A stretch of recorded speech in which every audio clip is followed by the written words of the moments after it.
Eu queria que você abrisse a sua Bíblia no livro de Salmos. Salmos, capítulo 84. Salmos, capítulo 84. Amém? Todos abriram? Diz assim a palavra do Senhor: Quão amáveis são os teus tabernáculos, Senhor dos exércitos! A minha alma suspira e desfalece pelos atos do Senhor. O meu coração e a minha carne exultam pelo Deus vivo. O pardal encontrou casa, e a andorinha ninho para si, onde acolha seus filhotes, perto dos altares. Senhor dos exércitos, Rei meu e Deus meu, bem-aventurados os que habitam em tua casa. Louvam-te perpetuamente. Bem-aventurado é aquele cuja força está em ti, em cujo coração se encontram os caminhos aplanados. Quando passa pelo vale árido, faz dele um manancial de bênçãos e cobre com a primeira chuva. Vão indo de força em força, cada um deles aparece diante de Deus em Sião. Senhor, Deus dos exércitos, escuta a minha oração. Ouve-me, ó Deus de Jacó. Olha, ó Deus, escudo nosso, e contempla o rosto do teu ungido, pois um dia nos teus átrios vale mais do que 1000. Prefiro estar à porta da casa do meu Deus a permanecer nas tendas da perversidade. Porque o Senhor Deus é sol e escudo, e o Senhor da graça e glória não recusa nenhum bem aos que andam retamente. Ó Senhor dos exércitos, feliz é aquele que em ti confia. Graças te damos, Senhor, mais uma vez, pela oportunidade de estarmos aqui na tua casa e compartilhar da tua palavra. Que o teu Espírito tenha liberdade para falar conosco e trazer para nós entendimento de tudo aquilo que tu quer para os nossos corações. Que não saiamos daqui sem entender a tua palavra. Muito obrigado pela oportunidade, em nome de Jesus. Amém? O Salmo 84 é um dos salmos que expressa intensa devoção e amor pelo templo de Deus. O templo físico. Ele evoca, ou seja, ele traz à memória sentimentos de anseio profundo e alegria pela proximidade com o Senhor. Este salmo é atribuído aos filhos de Corá, que eram levitas e ministros do templo. O texto inicia-se destacando a bem-aventurança dos que habitam na casa do Senhor, enfatizando o desejo ardente de estar na presença de Deus. Esse salmo enfatiza a importância do culto no templo. É um salmo que nos convida a refletirmos sobre a nossa própria adoração e o quanto valorizamos nossa relação com Deus. No verso 3, o salmista reflete sobre a segurança e a acolhida que o templo proporciona. Onde até mesmo as aves encontraram abrigo nele, simbolizando proteção e provisão de Deus para aqueles que se aproximam dele. Esse é o Salmo 84. Provisão e proteção. De que maneira nós temos buscado hoje a casa do Senhor, o templo do Senhor, para que verdadeiramente nos sentimos seguros enquanto aqui dentro estivermos. De que maneira nós temos buscado e comparecido ao templo do Senhor. Não quero hoje colocar dedo em riste e falar porque esse salmo falou para mim. Desde quinta-feira, quando eu pude compartilhar aqui com a igreja alguma coisa a respeito dele, e falei, e senti assim, poxa, eu preciso falar para a igreja a respeito disso. E durante a semana inteira, eu estive meditando sobre ele. É um salmo que traz para nós grande responsabilidade, enquanto cristãos, de estarmos verdadeiramente na casa do Senhor. Quero ir para casa. Quem nunca falou isso? Quero ir para casa.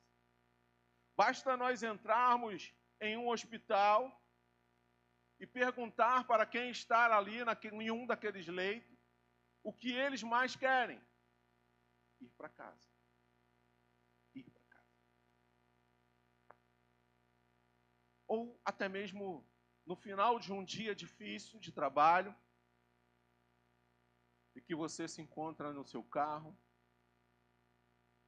com aquele engarrafamento abençoado que nós temos no Rio de Janeiro, principalmente aqueles que trabalham no centro da cidade, Barra da Tijuca.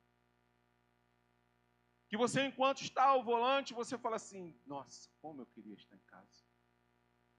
Como eu gostaria nessa hora de estar em casa. Casa, lar. É aquele local onde onde nós podemos descansar, onde nós podemos relaxar, ficar à vontade. Não necessariamente nessa ordem. Até porque quando se tem duas crianças, uma criança de 2, 3, 4 anos, é difícil você descansar. Difícil você relaxar. Quando você pensa que está num ponto, está no outro. Eu vi um relato de uma mãe, essa semana, que tem uma criança de 2 anos. Ela dizia que era uma adolescente de 2 anos. Porque tu tira a mão do abençoado de um lugar, ele já está com a mão no outro. Você tira ele de um lugar, ele já está pensando para onde ele vai. E a mãe já estava desesperada. E não queria mais. Eu não aguento mais. Era a resposta dele. Eu não aguento mais. E o abençoado, o indivíduo, sentado no banco de trás do carro, só olhando para a mãe e rindo. Criança é assim mesmo. Criança é assim mesmo. Dado o desespero daquela mãe no trânsito, o que ela mais queria era chegar em casa e encontrar o quê? Ajuda. Encontrar alguém que pudesse dividir aquele momento. Tipo assim, fala, fica aqui um pouquinho com ele, por favor. E é dessa forma que nós devemos buscar a casa de Deus. É dessa forma que nós precisamos verdadeiramente buscar a casa de Deus. Onde nós encontramos auxílio, onde nós encontramos um Deus verdadeiro que vai realmente falar aos nossos corações. Mas só que tem um detalhe. Esse Deus que nós encontramos é um Deus que esquadrinha os nossos corações e as nossas mentes. Ele sabe exatamente aquilo que nós pensamos, Ele sabe exatamente aquilo que nós sentimos, e Ele sabe exatamente aquilo que eu e você precisa naquele momento. Esse é o nosso Deus.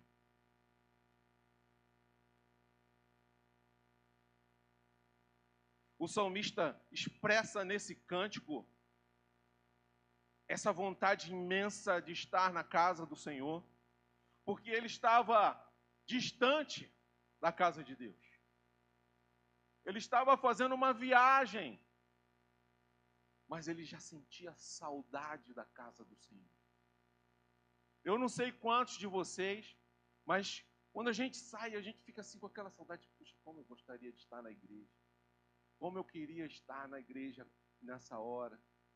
Como eu queria sentir a presença de Deus lá no templo dele, porque Deus está em todo lugar.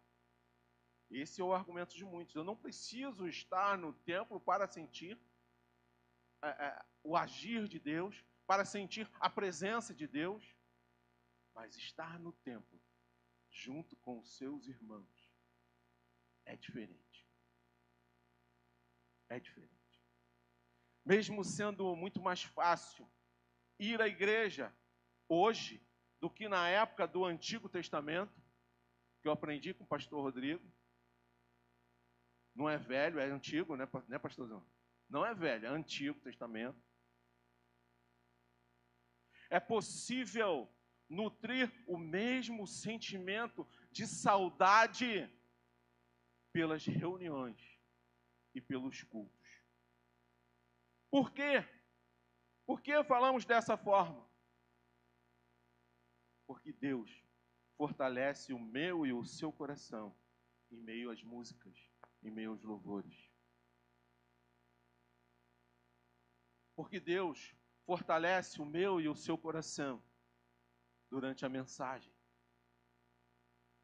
Porque Deus fortalece o meu e o seu coração quando estamos juntos com os nossos irmãos e aprendemos com eles. É dessa forma. E lá no Salmo 133, vai dizer assim, ó, como é bom e agradável viverem unidos os irmãos. É como o óleo precioso sobre a cabeça, o qual desce pela barba, a barba de Arão, e desce para a gola das suas vestes. É como o orvalho do irmão que desce sobre os montes de Sião. Ali o Senhor ordena a sua bênção e a vida para sempre.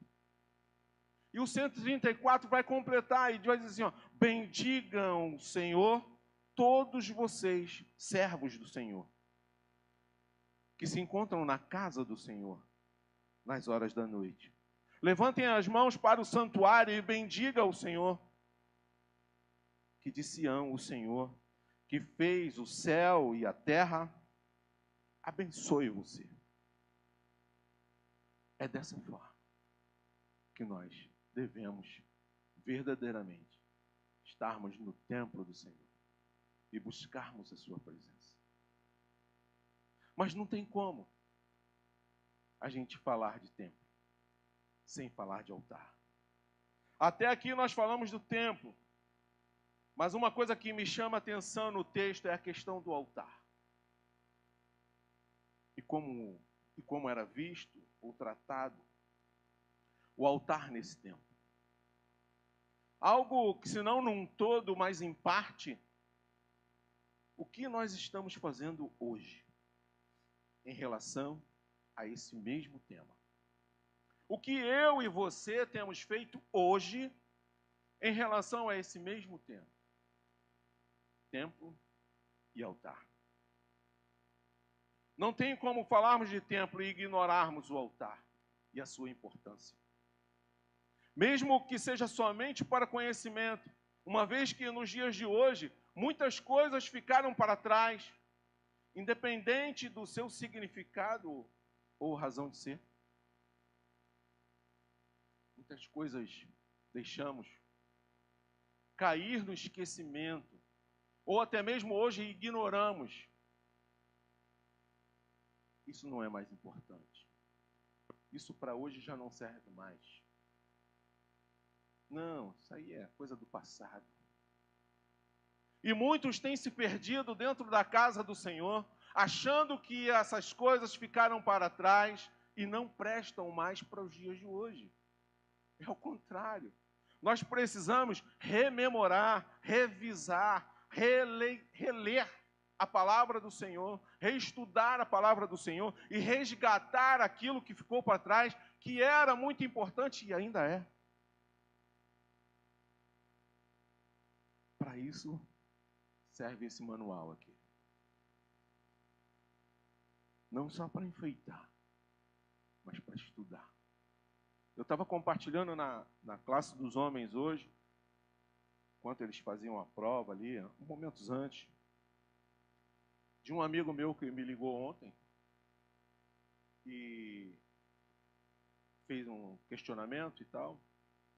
E aí ele começou a me perguntar da Bíblia. E eu falei assim, eu gosto desses desafios.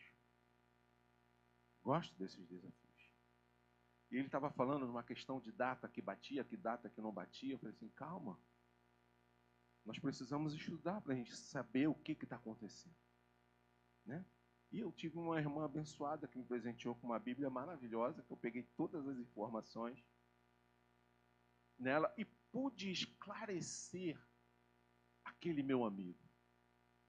Olha como eu fiquei feliz ontem. Como eu fiquei feliz ontem. Até porque era um amigo que era idólatra, era ateu, não acreditava em nada, ao mesmo tempo acreditava em tudo, mas que não tinha essa intimidade. E hoje ele busca saber muito mais da palavra de Deus. Não é qualquer coisa que atrapalha a célula dele. Ele compartilhou comigo. Se quiser marcar alguma coisa, marque um dia que não seja o dia da minha célula. Nesse dia eu não posso. Nesse dia eu não posso. Aí ele estava me explicando que ele estava criando o hábito de ler a palavra de Deus. Aí eu falei assim, mas você tem um hábito de ler quantos capítulos? Não. Aí ele falou assim para mim, não, eu leio e estudo. É diferente de nós só lermos e nós lermos e estudarmos. Aí ele falou para mim, são 2 hábitos que eu tenho agora. É ler e estudar a palavra de Deus, buscar entender o que está aqui e não sair mais do meu quarto sem antes orar. Aí eu falei assim, tu muito ruim, cara. Ele falou assim, cara, é uma benção. É uma benção. Não saio mais do meu quarto sem orar. Se não tiver ninguém em casa e alguém tocar para atender, e eu tiver que atender, eu vou lá, vou atender, mas vai ficar faltando alguma coisa. Imediatamente eu volto para o meu quarto, eu faço o caminho reverso. Eu volto para o quarto, oro, leio e depois eu saio. Hábitos que ele está adquirindo. Ele está começando agora. Mas ele está querendo esse hábito. E é um dos hábitos que nós precisamos, se não ainda não temos, passar a ter. Buscar a palavra do Senhor. Buscar aquilo que Deus quer para nós. Precisamos disso. E nós vivemos hoje um tempo secularizado, mundano, em que os altares de algumas igrejas se parecem mais com palcos de show do que lugar de adoração ao nosso Deus, que é único e poderoso. Único e poderoso. Show. Ingresso sendo vendido. É algo que me entristece, porque vai chegar um momento em que tudo isso nos será cobrado. Vai chegar um momento em que vamos precisar de uma palavra de Deus, da Bíblia, e não poderemos mais ter, ler ou utilizar. O Fábio estava compartilhando conosco hoje na classe de uma pessoa que achou um pedaço da Bíblia. Uma folha, nem foi uma folha, né, Fábio? Foi um pedaço da Bíblia. E com aquele pedacinho ela leu e entendeu. Uma pessoa voltada totalmente contra a palavra de Deus. Ao Corão, o negócio dela era o Corão, matar, eliminar. E a partir daquele pedaço da Bíblia, daquele pedacinho da folha, ela conseguiu mudar a rota dela. A importância e o poder da palavra de Deus. Às vezes não damos esse crédito, porque infelizmente nós estamos acostumados com a palavra. acostumados. Uma Bíblia. E daí? Não é assim, irmãos. Por isso eu trago para nós hoje esta preocupação. Para ela deixar de ser só minha, passar a ser de vocês também. Precisamos voltar a entender qual é o propósito do altar que temos em nossos templos, que temos em nosso templo, que temos em nossa igreja. Porque todo altar tem um propósito. E nós vamos ver isso hoje. Todo altar tem um propósito.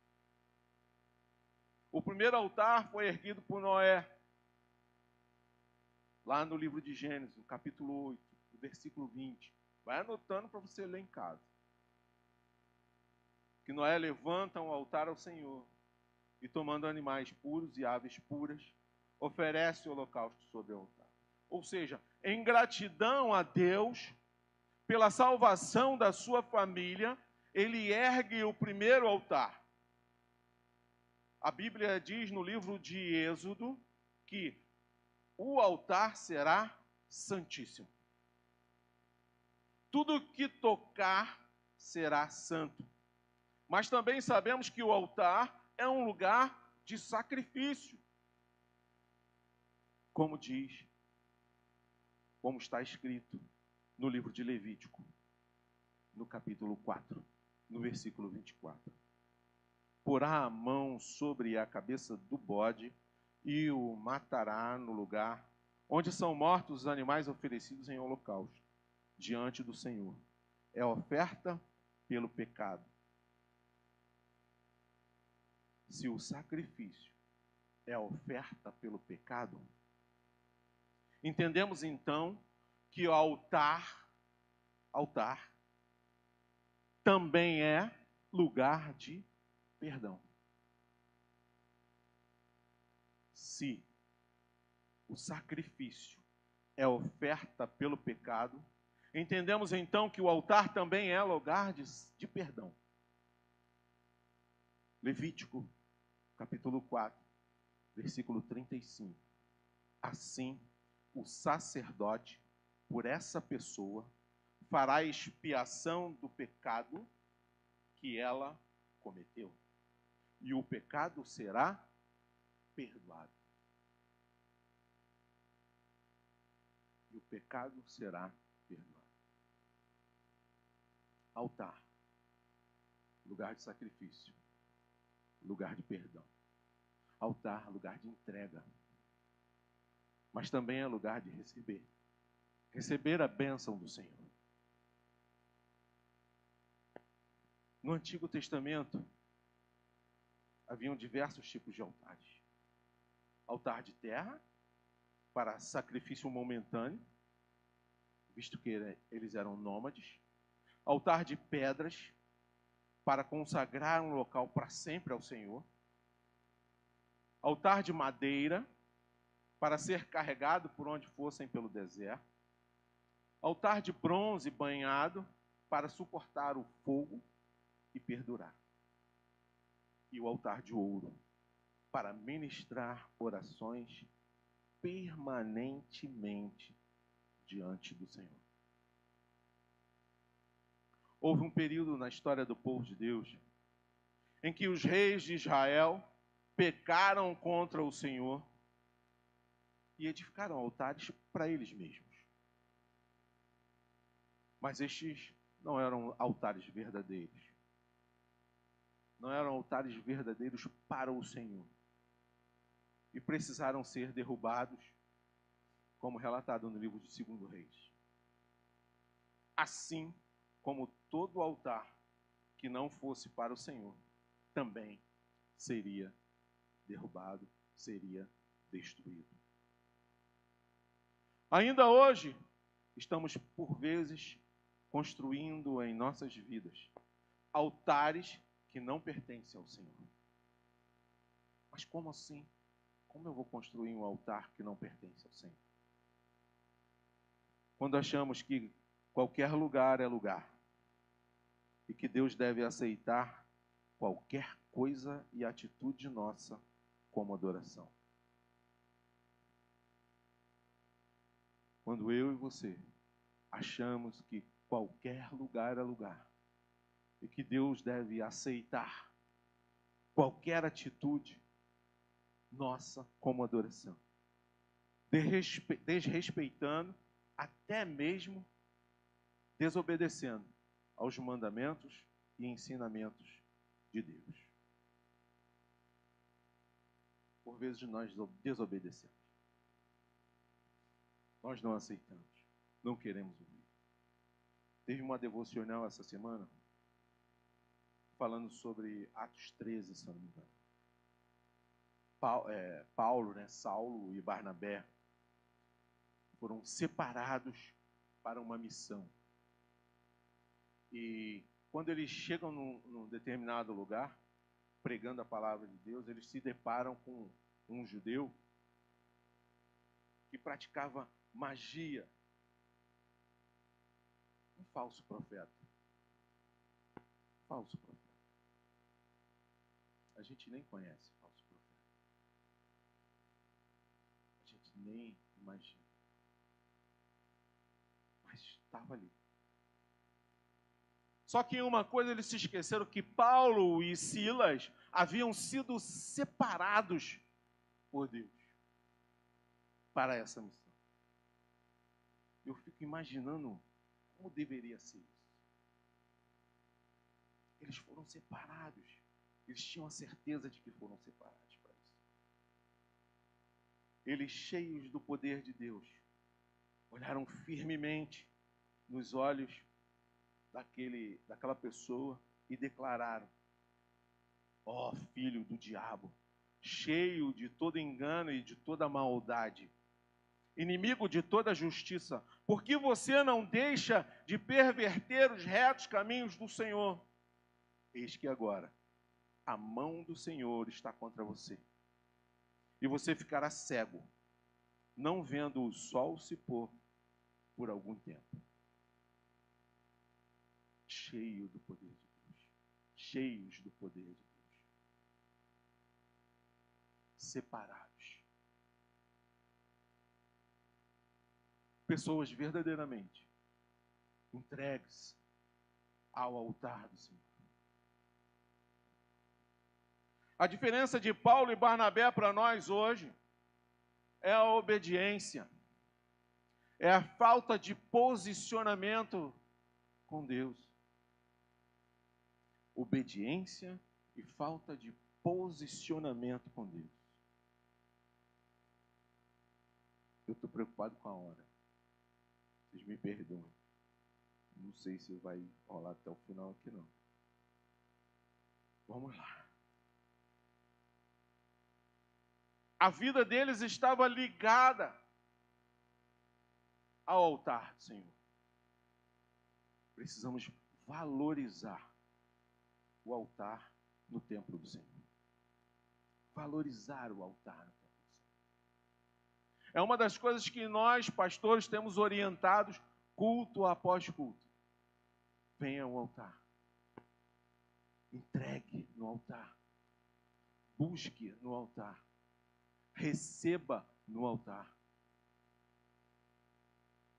Nós tivemos primeiro momento ímpar na Igreja Casa de Vida, que foi a nossa adoração de 24 horas. Muitos não tiveram esse prazer de estar aqui, mas foi algo maravilhoso, surreal, como dizem os jovens, né? Surreal. Foi muito bom estar aqui, louvar, engrandecer, receber de Deus alimento fresco, óleo fresco. Foi ótimo. Mas essa era a diferença deles. E nós precisamos voltar a valorizar o altar no templo do Senhor. Mas como nós vamos fazer isso? Como deve ser então esse altar? Para falar de altar, precisamos aprender com os questionamentos do profeta Malaquias. Já vem esse pastor falar de Malaquias. Já sei que vai falar de dízimo, que vai falar de oferta. Sabe por que a gente às vezes pensa assim? Porque nós estamos preocupados somente com isso. E muitos erram. Porque sempre usam esse livro para falar de oferta e dízimo. Mas ele tem muito mais do que isso.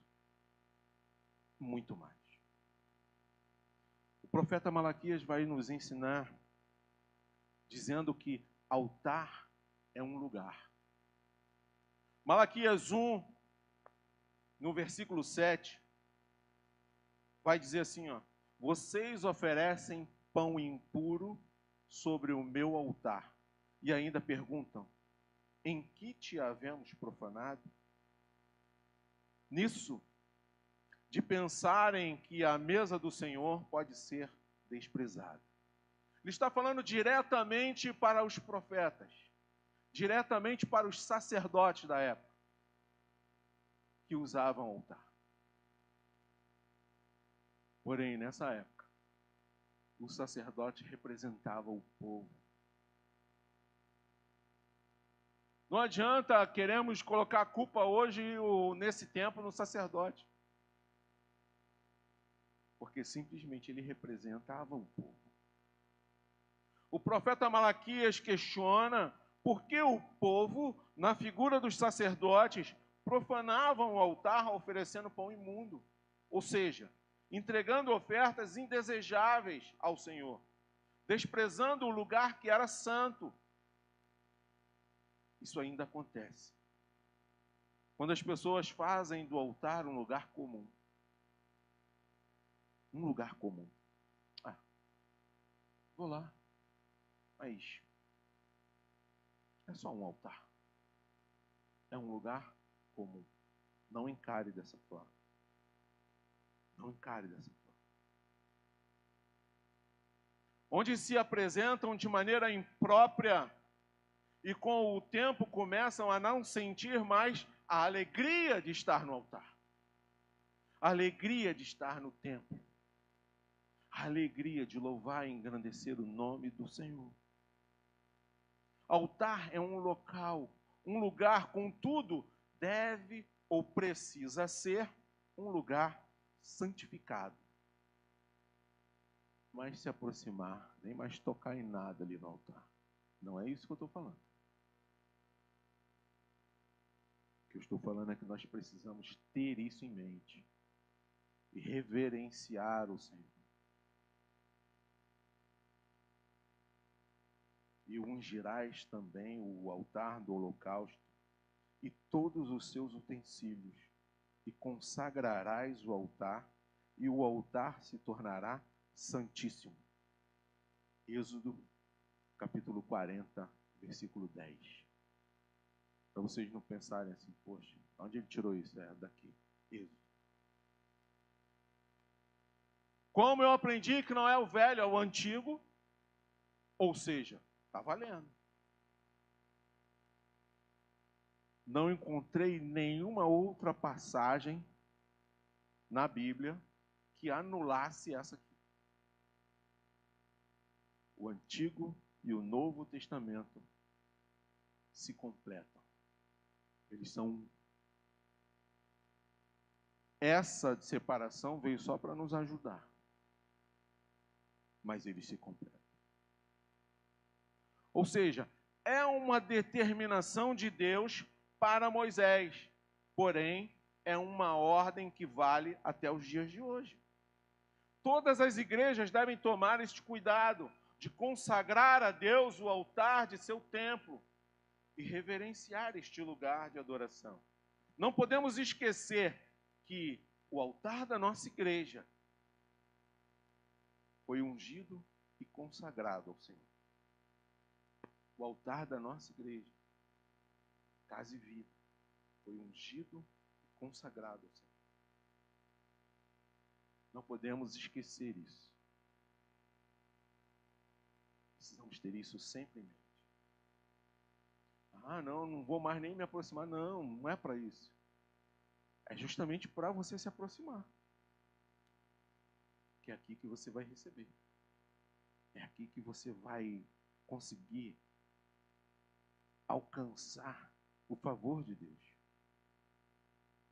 Ah, mas isso pode acontecer só lá na igreja? Aqui nós temos certeza que foi consagrado. Entendeu a diferença?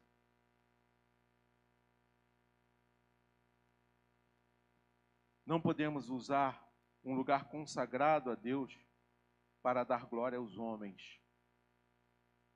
Um lugar consagrado a Deus para dar glória aos homens. João, no capítulo 5, no versículo 41, ele vai dizer assim: eu não aceito glória que vem de pessoas. Quem é que está falando isso? Jesus. Não aceito glória que vem de pessoas. Jesus, nesse versículo, faz uma forte declaração sobre os motivos de seu ministério, enfatizando que não busca a glória ou a aprovação que vem do homem, do ser humano. Revela também uma clara distinção entre a busca por reconhecimento humano e a busca pela validação divina, onde o prestígio social e a honra eram altamente valorizados na época. Com essa resposta, ele define o que significa ser honrado, sugerindo que a verdadeira glória deve ser buscada em Deus e não em seres humanos. Dessa forma, precisamos refletir sobre as nossas prioridades e motivações. Se estamos buscando reconhecimento dos homens ou se estamos vivendo para a aprovação divina. O que nós buscamos hoje? Reconhecimento dos homens ou aprovação divina? No Antigo Testamento, para subir no altar, era preciso reverência e ter vestes apropriadas. Nem subam ao meu altar por degraus, para que ali não seja exposta a sua nudez. Êxodo capítulo 20, versículos 26. Esse versículo de Êxodo reflete uma preocupação com a forma com que os sacerdotes e adoradores se aproximavam de Deus. Sacerdotes e adoradores se aproximavam de Deus.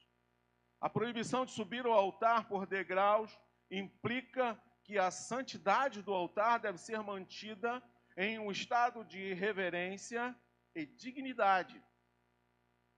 A nudez mencionada é simbólica, não se refere apenas à nudez física, mas também à exposição de fraquezas e pecados.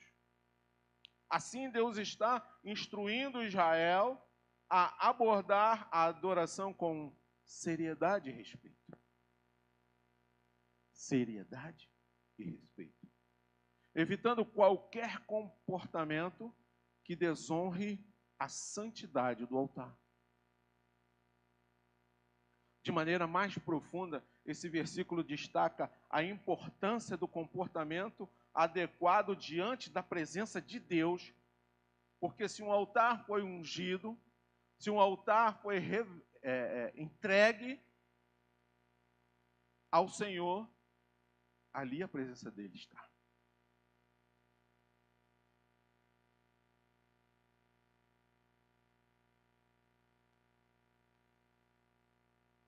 Uma cultura de reverência nas práticas de adoração. Portanto, este mandamento é tanto uma instrução prática quanto uma reflexão sobre a condição do coração e a atitude do adorador diante do sagrado. Deus sabe o que nós estamos pensando. Deus esquadrinha o nosso coração. Não tem como enganar. Não tem como. Hoje estamos no tempo da graça e da dispensação do Espírito Santo. Mas não podemos deixar de respeitar o lugar de adoração. Porque muitos acham que no tempo da graça, hoje é o tempo da graça. É tempo da graça, mas não é o tempo da bagunça. Não é sinônimo. É tempo só da graça. E não é da minha graça, é a graça de Deus. Graça, favor e merecido. Favor de Deus.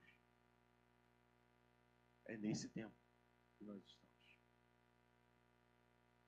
Se o altar é um lugar, então é lá que devemos estar. Eu vou dar uma corridinha aqui, tá bom?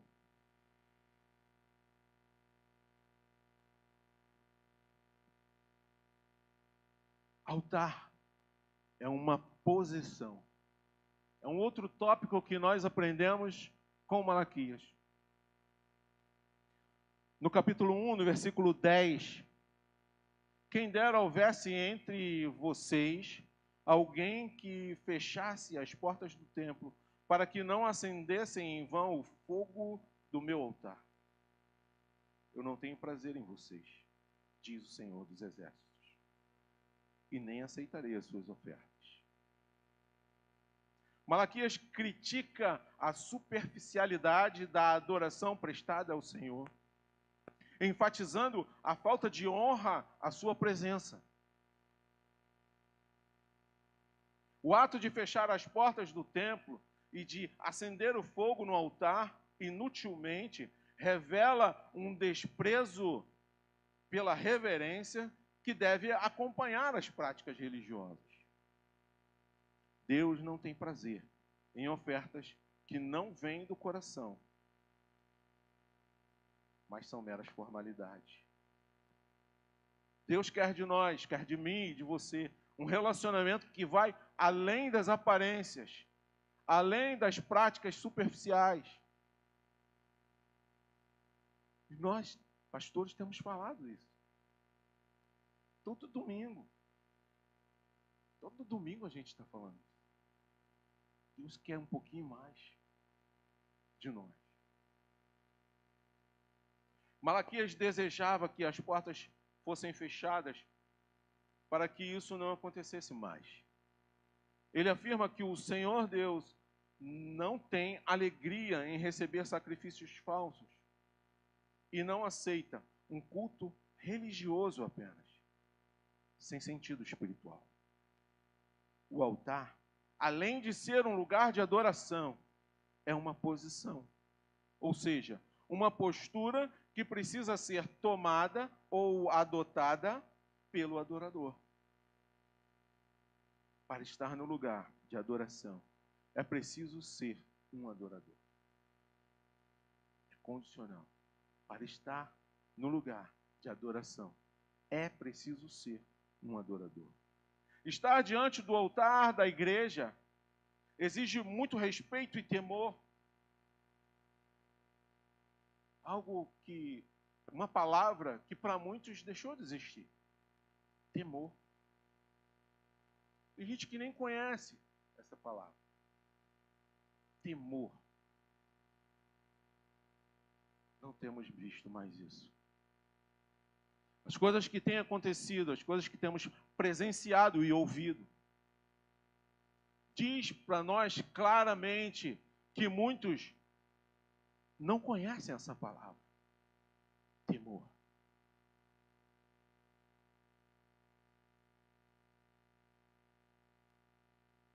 Estar diante desse altar exige muito respeito e temor. Algo que tem sido negligenciado nos dias de hoje. Por quê? Por que respeito ao temor? Por que nós deveríamos ser assim? Por que nós deveríamos pensar assim? Porque o nosso Deus é um Deus, Ele é fogo consumidor. Hebreus 12 vai dizer isso para nós. E a palavra nos alerta que na casa de Deus tudo precisa ser feito com decência e ordem. decência e ordem. Outras palavrinhas que muitos têm esquecido. Decência e ordem.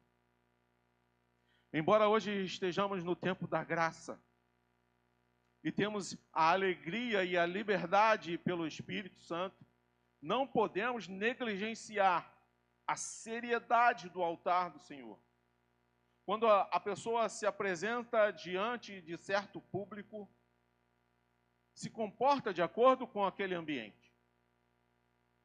Se é num cinema, no teatro, ou na escola, ou no campo de futebol. Cada lugar exige um comportamento adequado. Por que na casa de Deus deveríamos fazer diferente? Por que na casa de Deus deveria ser de qualquer forma?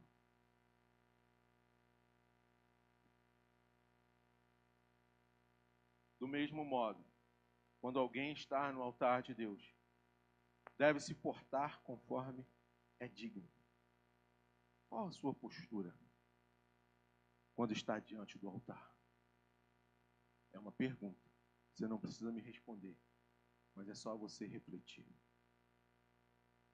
Qual a sua postura quando você está diante do altar? Sabe, aqui é preciso ter reverência diante do altar do Senhor. Vou pular aqui mais um pouquinho. Terceiro ponto. Algo que nós precisamos refletir e aprender com Malaquias. E que ele nos afirma. Que o altar é vida. Altar é vida.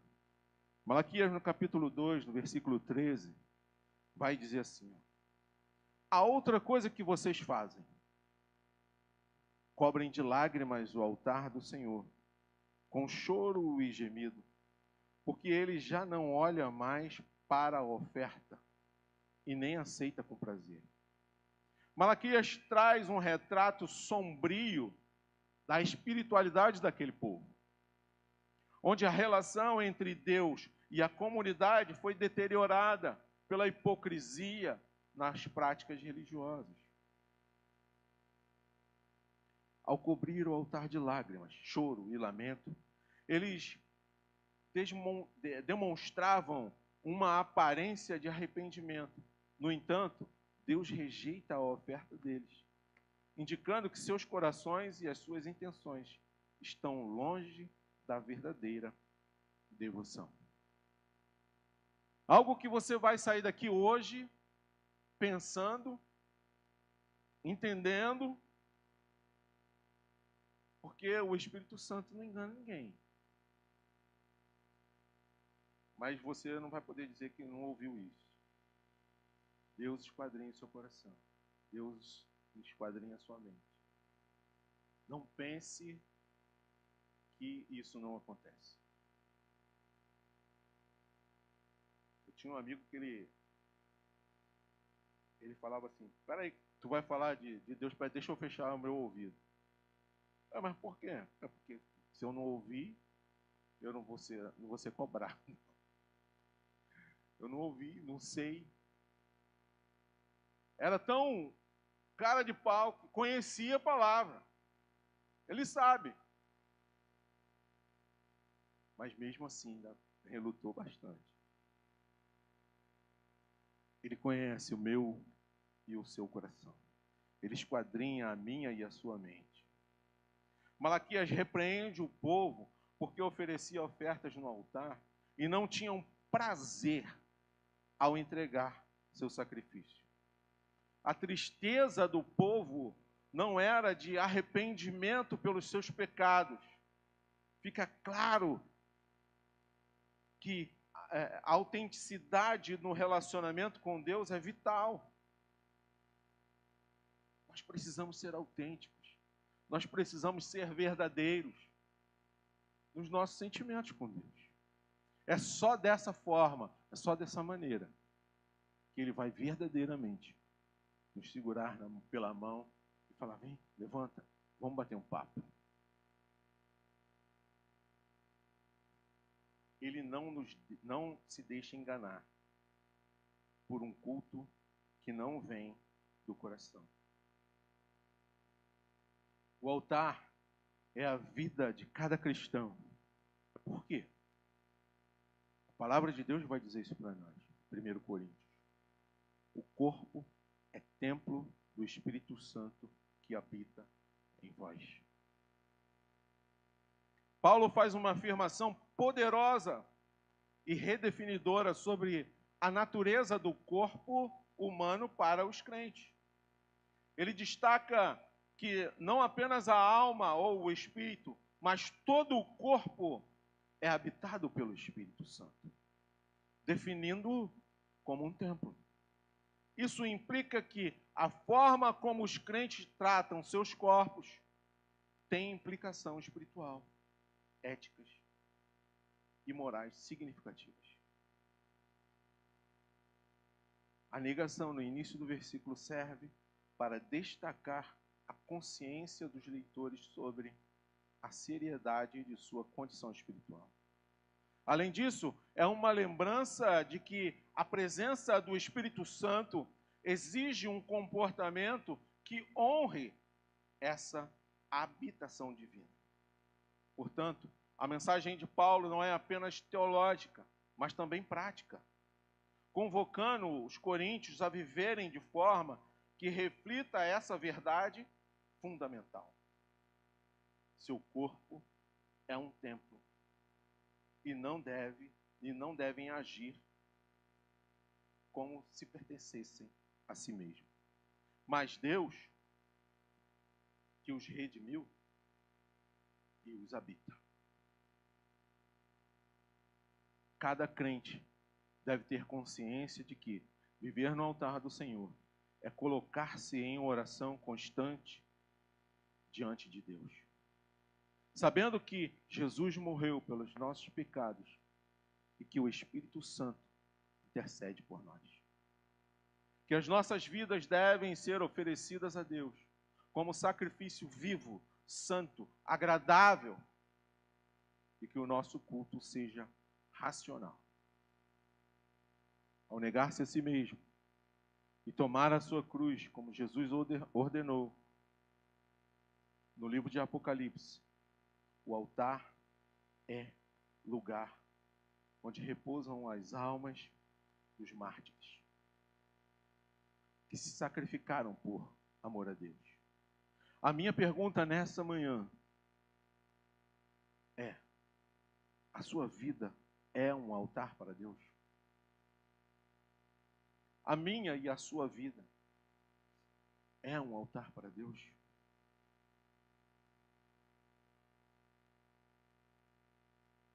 Coloque-se em consagração como um altar vivo para o Senhor.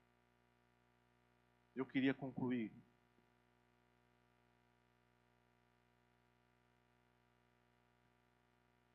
lendo o Salmo 43, no versículo 4. Ele vai dizer assim, ó: então irei ao altar de Deus, Deus que é a minha grande alegria. Ao som da harpa eu te louvarei, ó Deus, Deus meu. O Salmo 43 é uma poderosa expressão de desejo espiritual e devoção. O salmista não só anseia se aproximar do altar de Deus, mas também reconhece que essa aproximação é a fonte de sua alegria. Tem sido uma alegria? Você está triste? Se aproxime do altar. Certamente o Espírito Santo vai restaurar a sua alegria. Ele indica que sua satisfação e felicidade estão diretamente ligados à presença de Deus.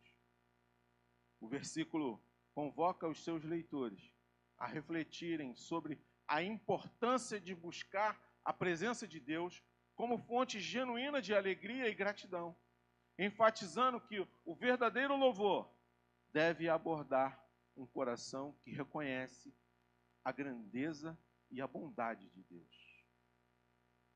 Grandeza e bondade de Deus. Assim, o salmista nos ensina que a adoração deve ser uma expressão da nossa vitalidade espiritual e uma resposta ao amor divino que recebemos. Se o altar é um lugar santo, devemos respeitar e buscar estar sempre neste lugar, procurando nos entregar a Deus. Se o altar é uma posição, então devemos nos colocar de forma de adorador, em forma de adorador, para viver em conformidade. Mas acima de tudo, o altar deve ser vida. Ou deve ser a vida de cada um de nós. Deve ser a vida de cada cristão. Deve ser o altar.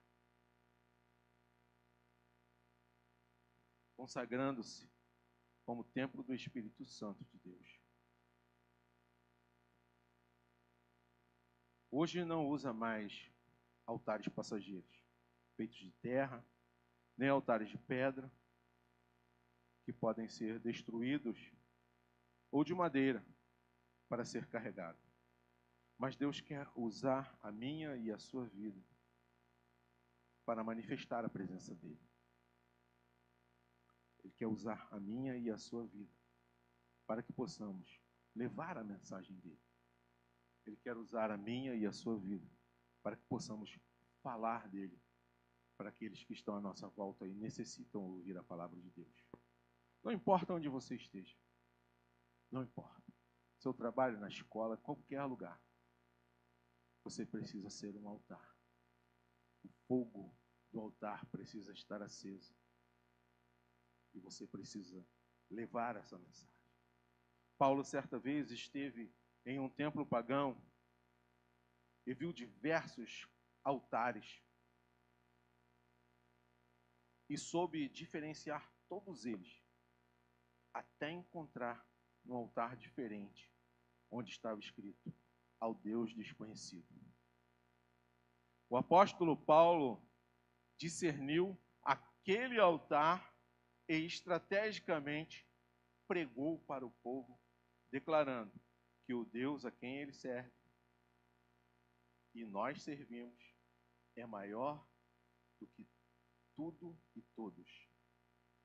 Criou o universo e nos salvou por um sacrifício verdadeiro de seu Filho, Jesus Cristo, que morreu na cruz para nos salvar. Você tem discernimento do altar? Precisamos verdadeiramente conhecer e reconhecer o altar do Senhor. Reconhecer o altar como um lugar santo. Reconhecer o altar como algo que nós precisamos diariamente. Posicione-se corretamente e viva no altar de Deus.